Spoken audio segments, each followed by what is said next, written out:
Bienvenidos a Sin Cuentos ni Cigüeñas, nuestro podcast en español en Planned Parenthood of Florida, un espacio donde rompemos estigmas, resolvemos tus dudas y hablamos de todo tipo de temas de salud sexual y reproductiva sin miedo ni vergüenza. Ponte cómodo y disfruta de este rato porque empezamos.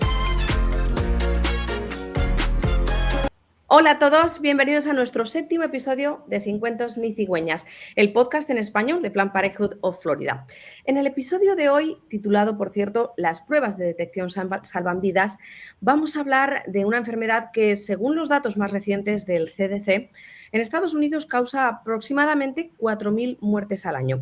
Hablamos del cáncer de cuello uterino o cáncer cervical, que se conoce, y en enero, que es el mes en el que estamos, es el mes de concienciación sobre este cáncer y creo profundamente pues, en la necesidad de dar visibilidad, de educar a los oyentes y también animar a la población hispana y latina a hacerse los chequeos médicos necesarios y rutinarios para detectar cualquier tipo de problema y para evitar que vaya más. A modo de introducción os quiero contar que el cáncer de cuello uterino es un tipo de enfermedad que comienza en las células del cuello del útero y que además está estrechamente relacionado con infecciones persistentes de ciertos tipos del virus del papiloma humano, que imagino que a muchas personas ya les suena el famoso VPH.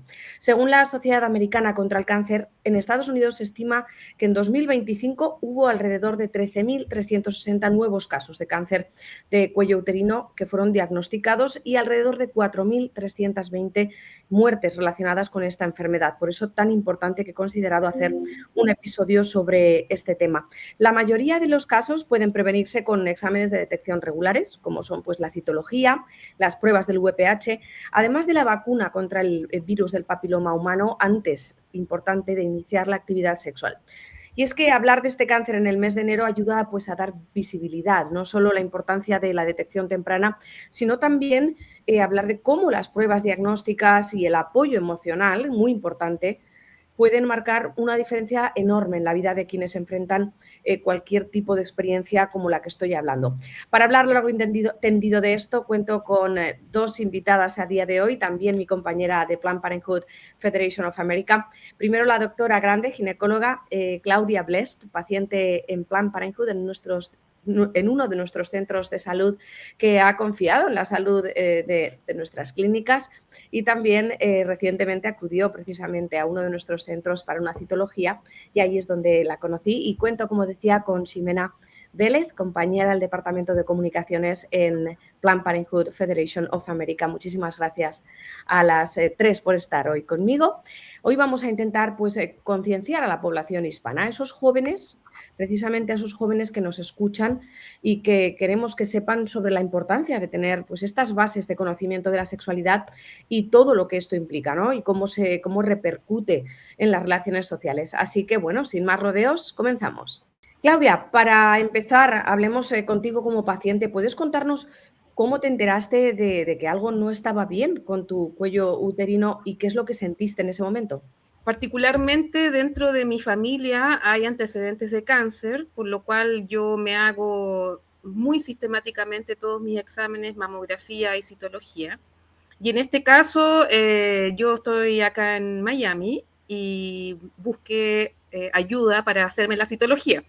Finalmente encontré a Planned Parenthood, quien me ayudó y me sentí muy cómoda, me atendieron muy bien y efectivamente me dieron el resultado de mi examen y mi examen no salió negativo, sino que salió positivo para un papiloma. No es primera vez que me pasa esto. Yo en el 2008 en Chile, yo soy chilena, ya me había hecho este examen y en esa época y en mi país nos hacía el examen de qué tipo de virus papiloma era. Entonces finalmente, como me salió positivo, me tuve que operar y hacer un ConoLip, que es una operación simple, pero de alguna manera para sacar todo. Y que la parte como más importante es como uno cuando recibe la noticia, uno se siente súper mal, independiente inclusive que yo ya lo había pasado, pero te pasas un millón de películas porque piensas que siempre va a ser algo malo. Entonces imagínate lo complicado que es para uno esperar un tiempo y lo interesante que acá los resultados fueron muy rápidos. Entonces ese tiempo como de angustia fue corto. Menos mal. Entonces, Claudia, para hacer un poco de resumen de lo que acabas de contarnos, gracias por estos primeros detalles de tu testimonio, pero para que se entienda, y corrígeme si me equivoco, doctora, ahora voy a ir contigo y con una pregunta que tengo a nivel médico. Claudia, hiciste una citología, lo que salieron fueron unos resultados con células anormales, digamos, ¿verdad? Exacto. Quiero darle la palabra a la doctora Cecilia Grande y que nos explique un poquito cómo funciona. Y es que podrías decirnos, bueno, pues brevemente, ¿no? ¿Qué es exactamente el cáncer de cuello uterino? Y aunque sé que hay muchos pasos antes de esta detección, como nos estaba contando Claudia, ¿cómo se desarrolla a partir de esos cambios celulares que se detectan en estas pruebas? Hay un poquito de confusión. Nosotros somos dichosos porque antes del año 70, el segundo cáncer que mataba a mujeres en el mundo civilizado era el cáncer cervical. Entonces, en los años 20, un doctor griego, el doctor Papanikolaou, propone hacer una prueba de detección que le decimos comúnmente el Papanikolaou, pero el término propio es una citología cervical. Eso es coger una muestra con un cepillito de las células del cuello del útero o la cervix. Eso va al laboratorio y una persona que se llama un citotecnólogo lo mira en el microscopio. En realidad, el Papanikolaou o la prueba citológica lo que está mirando es el resultado de las células. O sea, las células pueden ser normales o pueden ser anormales. Hasta el año 2004, más o menos, lo único que se podía ver en un resultado de laboratorio era cómo se veían las células. Cuando el Papanikolaou de la citología cambió y fue de ser una muestra que se cogía en una lamilla de vidrio y se mandaba al laboratorio y cambiamos y la cogemos y la ponemos ahora en un envase con un líquido preservativo. Entonces, de ahí hacia adelante, el laboratorio puede, además de ver cómo son las células, clasificarlas como normales o anormales. Y dentro de las anormalidades le dan 4 clasificaciones que van de un cambio muy pequeño a un cambio moderado o un cambio severo. Pero además ahora, en ese líquido, el laboratorio puede buscar la presencia o la ausencia de uno o varios tipos de papillomavirus humano. Son los pacientes cuando uno les da el resultado de la citología, el paciente puede tener una citología normal, pero así todo el laboratorio puede detectar la presencia de un papillomavirus. Y comúnmente los laboratorios, sobre todo si el paciente tiene más de 30 años, van a subdividir en subtipos el papillomavirus. Entonces, hay 3 tipos, el 16, 18 y 45, que tienen una asociación más grande con cáncer cervical y pensamos que causan como un 80% de los cánceres cervicales. Y los otros 20% de cánceres cervicales están asociados a otros subtipos. A nivel de población, es importante saber qué subtipo tiene el paciente y qué subtipo vamos a poner, por ejemplo, en una vacuna. A nivel individual, como dijo Claudia, lo importante es qué hace el cuerpo, el sistema inmune de la persona con ese tipo de HPV. El paciente se hace una citología. Si el paciente tiene menos de 30 años, el laboratorio te lee la citología como normal o anormal. Si el paciente tiene 30 años cumplidos, el laboratorio, además de eso, va a hacer, aunque el PAP esté perfectamente normal, va a correr una serie de papillomavirus. Y si da positivo, entonces va a hacer otra prueba adicional, a ver si es 16, 18, 45, que son los más, que están más asociados con cambios. Y con este contexto médico en mente que nos estás dando, volvemos con Claudia. Cuando te hiciste estas pruebas, nos has contado un poco cómo fue la experiencia, pero ¿te pusiste nerviosa? ¿Es doloroso? Porque este tipo de cosas es lo que muchas personas se preguntan antes de ir a la consulta. Dicen, ¿pero esto me va a doler? No, prácticamente no duele. Es muy poco la sensibilidad que uno tiene. Obviamente es un examen, o sea, el resultado en realidad vale la pena sentir un pequeño cosquilleo prácticamente, pero no duele, no duele. Y finalmente lo importante es hacerse el examen, al igual que otro tipo de exámenes que uno se hace relacionados como la mamografía o etcétera, que también uno cree que duelen, pero en realidad no duelen, sino que son incómodos más que doler. También uno siempre se pone nervioso porque no conocen, hay doctores que obviamente no los conoces, pero fueron súper amables. Me tocó una doctora muy amable y muy delicada y me explicó todo con mucho detalle, que también eso me llamó mucho la atención gratamente. Y es que es bien importante, ahora que lo dices, Claudia, el mantener a los pacientes informados. Todas esas dudas con las que llegamos a la consulta, ¿verdad, doctora?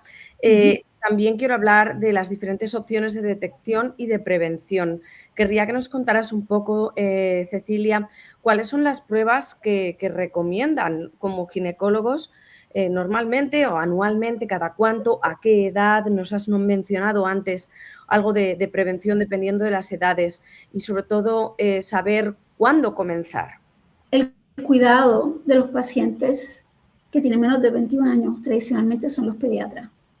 Lo primero, si vamos a edad cronológica, es que ya hace más de probablemente 15 años, los pediatras en Estados Unidos recomiendan vacunar a niñas y a niños, varones y hembras, con la vacuna del papilomavirus. La vacuna inicial que se ve en el mercado tenía 4 serotipos.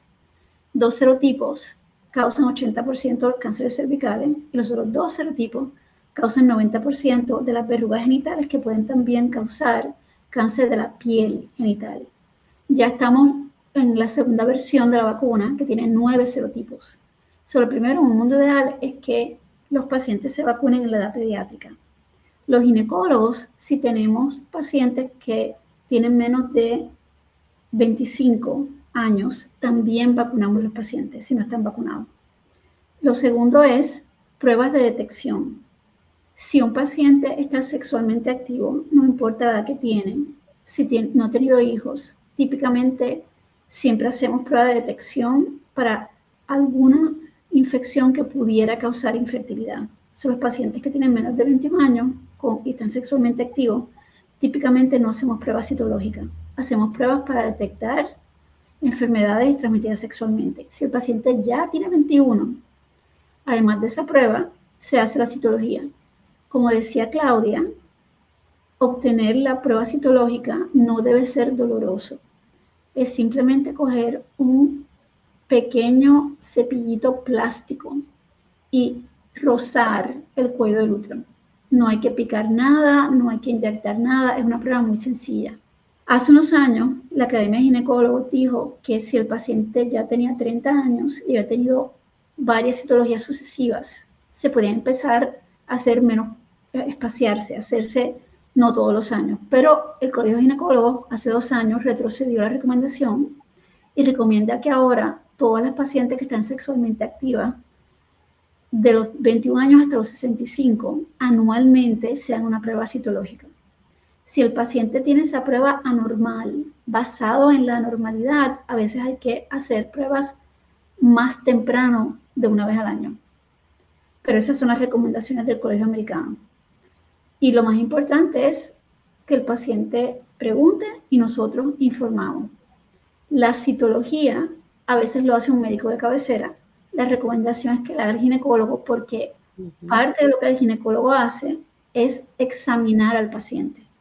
Muchos pacientes tienen, además de papilomavirus humano, en el cuello del útero, en el Papa Nicolau, en la citología, a veces lo tienen en otras partes. Y si no se hace un buen examen pélvico, que típicamente nada más un buen examen pélvico lo hace un ginecólogo, esas otras lesiones precancerosas que no son del cuello, que no están en el PAP, no se van a ver. La recomendación es acudir al ginecólogo para un examen pélvico una vez al año, sobre todo si el paciente está sexualmente activo. Con esta información en mente, yo tengo que decir algo. Tengo que decir que de esta forma explicada, como la doctora Cecilia lo acaba de hacer, nos acaba de poner en contexto, en la actualidad, de lo que debemos hacer.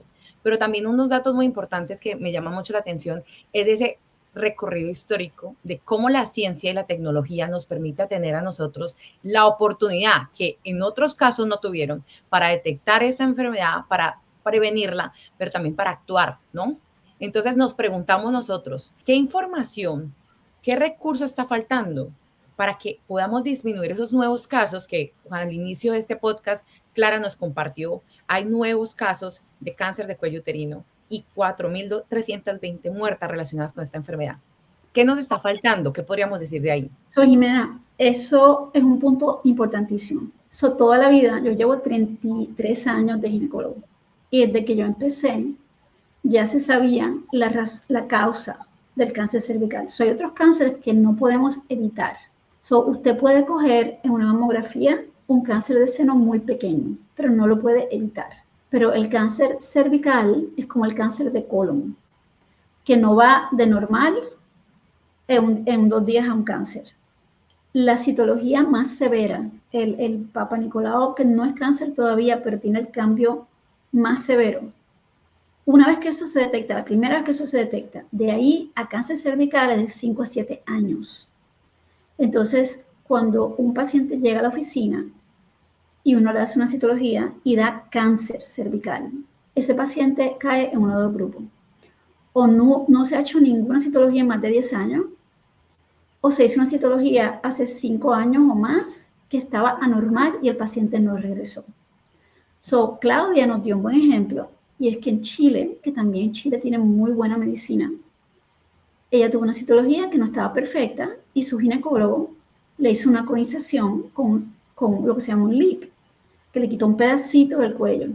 Yo le digo a mis pacientes cuando van a mi oficina con un diagnóstico, ya tener un Papa Nicolau que no está perfecto y vienen para la biopsia, yo les digo, esto es igualito que tú tener un lunar nuevo.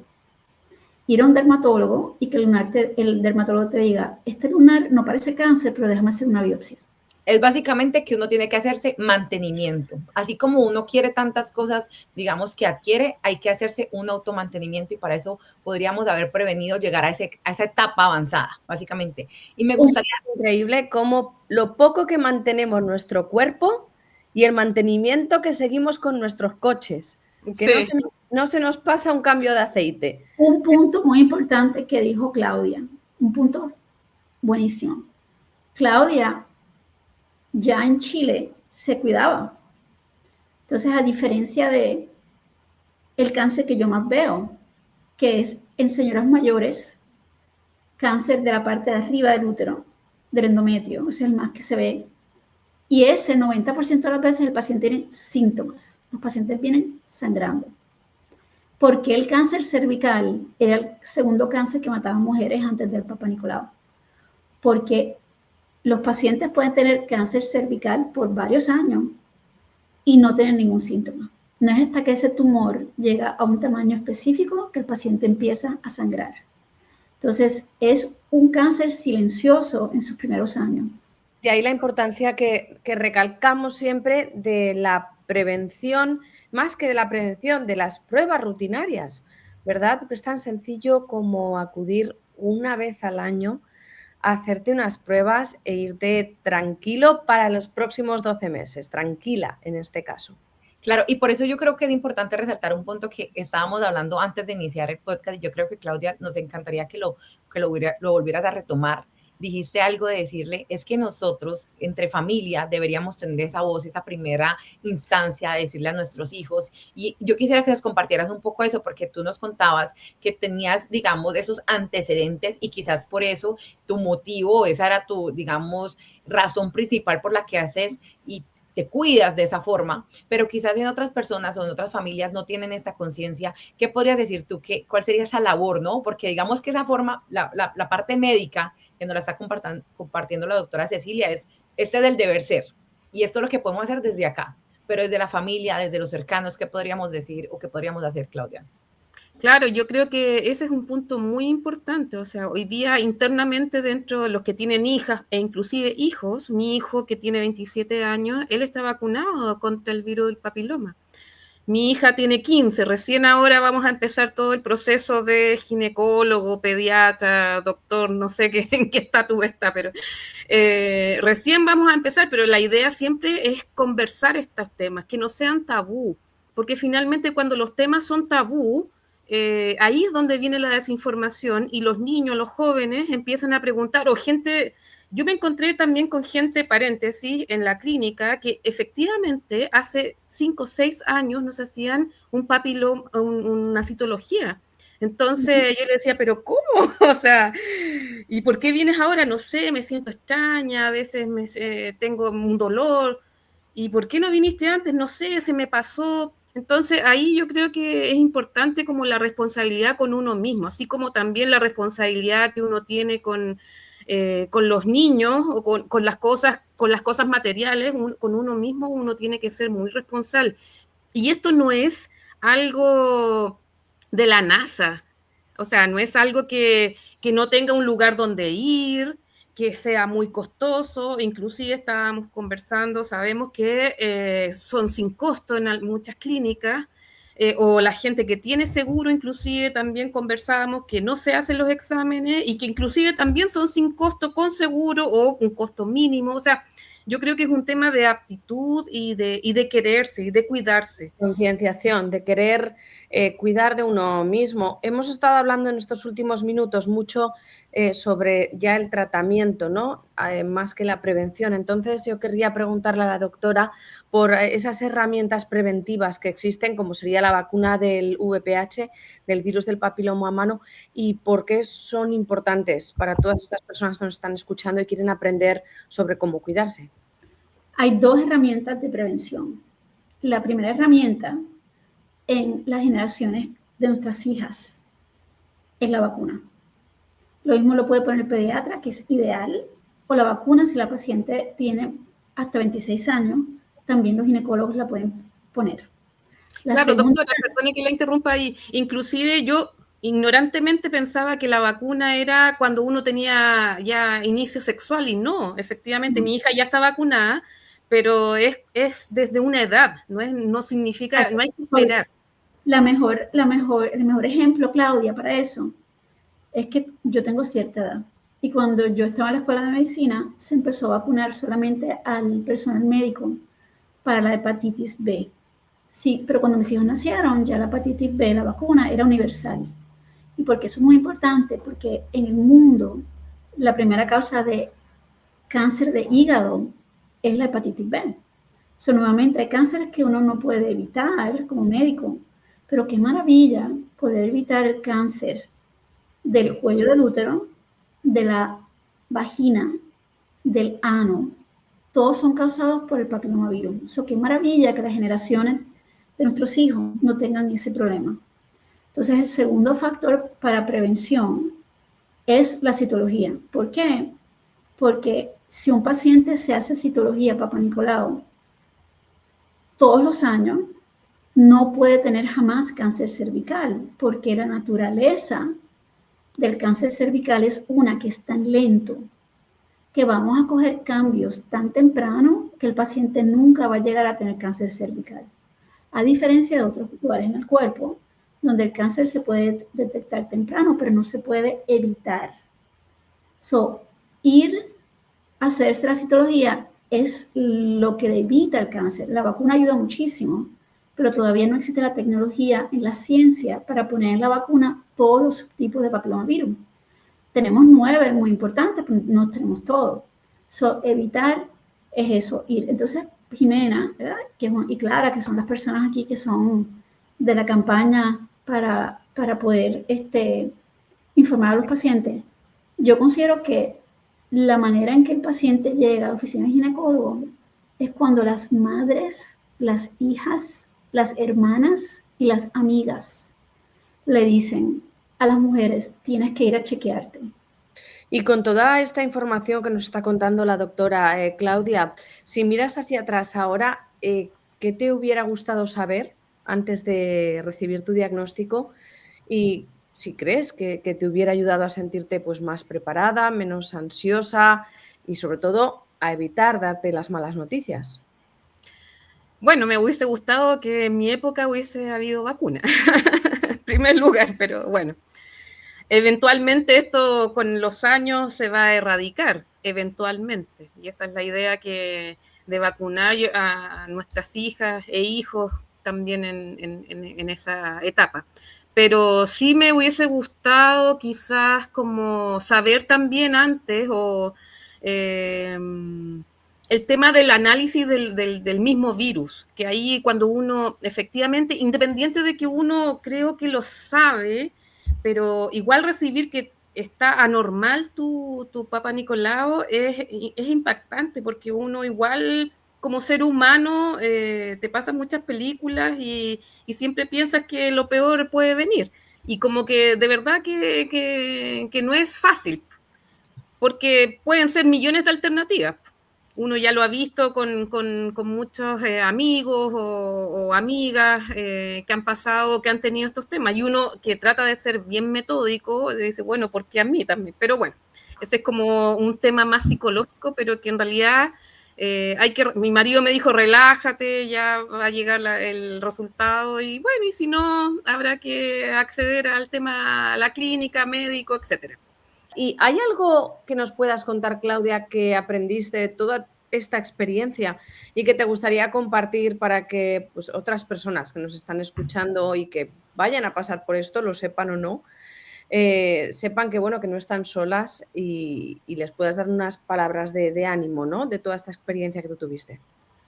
Sí, bueno, que se cuiden, que no hablen estas cosas con su familia, si no es su mamá, es su tía o la amiga de la tía. Yo también he visto estas cosas, o yo también he aconsejado a otras niñitas que no son mis hijas, pero en las cosas positivas, que se informen, pero que se informen en positivo, y también busquen la ayuda de su pareja y el apoyo de su pareja. Así que estén tranquilas, que se cuiden, se hagan metódicamente, pónganse una fecha. Hay gente que lo hace para el cumpleaños, antes del cumpleaños, después del cumpleaños, y como yo les decía, yo lo hago en el verano porque ya no hay colegio, en fin, etcétera, estoy un poco más relajada, entonces lo tengo metido en mi cabeza que me tengo que hacer los exámenes anuales, por decirlo así, y enfrentarlo. Las cosas, sobre todo el cáncer y las enfermedades en general, si uno lo hace anticipado, la probabilidad de que te sanes es altísima. Además es que estás diciendo algo y es que tenemos incluso recordatorios, porque puede ser casualidad o no, pero me acaban de llamar de mi médico para recordarme la cita anual. Entonces, si no tienes un médico, un centro de salud que te haga ese recordatorio anual, que yo estoy casi segura de que en nuestros centros de salud, en Planned Parenthood, a las personas que recibimos, a estos pacientes que vienen a hacerse el examen anual, seguro que les enviamos un recordatorio cada año para que ni siquiera tengas que pensar si te toca o no te toca ir al médico. Pero en todo caso, tenemos ahora mismo todo tipo de tecnologías con nosotros. Te lo pones en el calendario del teléfono y entonces ya te acuerdas. Pero como digo, el médico me ha ofrecido hoy, es que tienes activado lo que en inglés dicen el reminder, el recordatorio anual para que te recordemos, valga la redundancia, que tienes que venir a hacerte estas pruebas.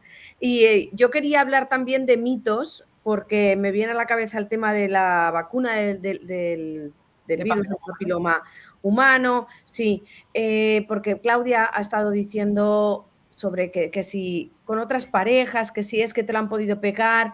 Es que déjame decirte que lo que vemos aquí, lo que yo creo que cada persona que está escuchando este podcast se está llevando varios puntos claves. Lo primero es que es mejor prevenir que lamentar.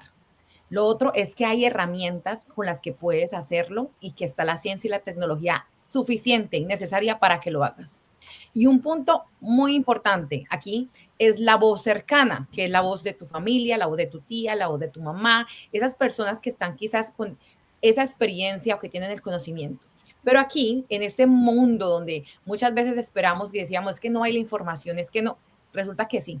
Resulta que ahorita sí está la información, pero en medio de tanta información parece que las personas se perdieran y no supieran en qué creer. Y esto es un punto muy importante, sobre todo en este momento, digamos que Claudia, que tienes hijos, Cecilia, que ha tenido muchos pacientes quizás que han llegado con información o mala interpretación o de malas fuentes, de fuentes que no son confiables. Y yo creo que para eso es importante resaltar que las redes sociales, por lo menos, que juegan un papel informativo casi que diario para muchas personas, es no la principal fuente en la que se debe buscar información médica, ¿verdad? Entonces sí me gustaría, por ejemplo, hablar con la doctora Cecilia, preguntarle cuál es ese medio, cuál es esa información, esa fuente principal que independientemente de la situación social o política que se encuentre, usted debe buscar como fuente confiable antes de creer en cualquier otro recurso informativo, por ejemplo, de las redes sociales. ¿Y por qué se van a ver los mitos? Exacto.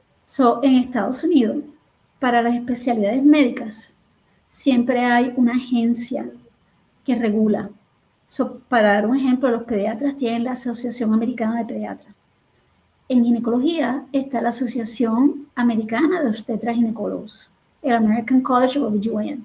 Entonces, usted va a esa página y esa página, usted pone la pregunta que usted quiera, ¿cuáles son las recomendaciones para citología?